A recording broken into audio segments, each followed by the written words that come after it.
Il-bidliet m'għandhomx isiru f'mumenti ta' kriżi, iżda għandhom isiru f'mumenti ta' tranquillità b'mod li nkomplu naġġornaw ma' żminijiet tal-lum. Sostna dan il-Prim Ministru Joseph Muscat waqt konferenza ġenerali straordinarja li rati delegati tal-Partit Laburista japprovaw emenda li permezz tagħha membri tal-Grupp Parlamentari Laburista se jkunu jistgħu jikkontestaw għal deputat mexxej tal-affarijiet tal-partit. Il-Prim Ministru stqar kif sentejn u nofs tal-leġislatura fil-Gvern fem ċertu nuqqasijiet li seta' kellu l-partit. Żied li għalkemm id-differenza bejn partit u gvern għandha tibqa' dejjem irid ikun hemm iktar sinerġija. Nuqqas li tħassuh intom ukoll xi kultant. Fejn ġieli jkun hemm uħud minnkom jgħiduli il-partit minsi. Jew intom mexxin taħdmu bil-gvern imma ħudu ħsieb il-partit. Jien naħseb hemm bżonn link illi mhux jiġibna il-gvern u l-partit li jkunu l-istess, qatt m'għandhom ikunu l-istess. Imma li għandu jkun hemm dejjem dik il-link illi tgħaqqad dawn iż-żewġ irwieħ differenti tagħna.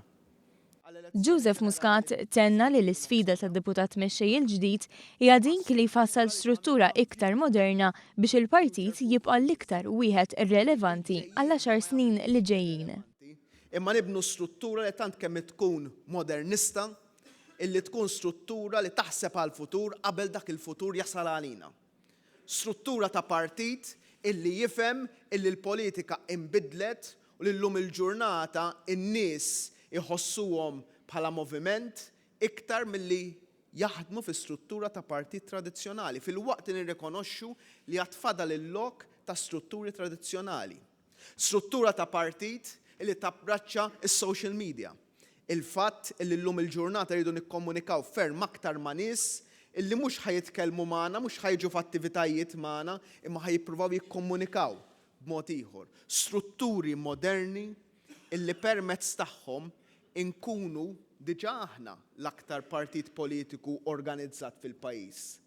Imma strutturi li jassiguraw illi għad-deċenju li jmiss għall-10 snin li jmiss nibqaw l-aktar partit relevanti għal dan il-pajjiż, il-bażi ta' moviment għal dan il-pajjiż.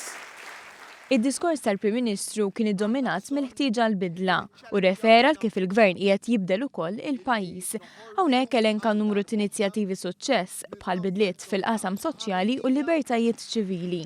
Ma naqsitx referenza l-ħidma tal-avukat Tony Abela li kien nominat għall-Qorti Ewropea tal-Awdituri u għalhekk eventwalment se jkun qed jieqaf mill-kariga ta' deputat mexxej.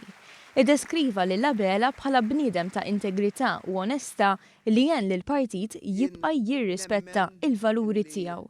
Tony kien kruċjali biex iżommna ukoll marbutin mal-valuri ta' twemmin tagħna.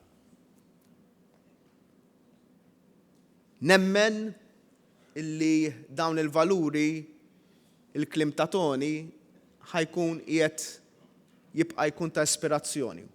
Kif ħajkunu ta' ispirazzjoni nies oħra fih dan il-partit li se jkomplu jfakkruna l-valuri bażiċi tagħna. Tal-partit qatt ma ħajitlaq il-valuri tas-soċjaliżmu demokratiku.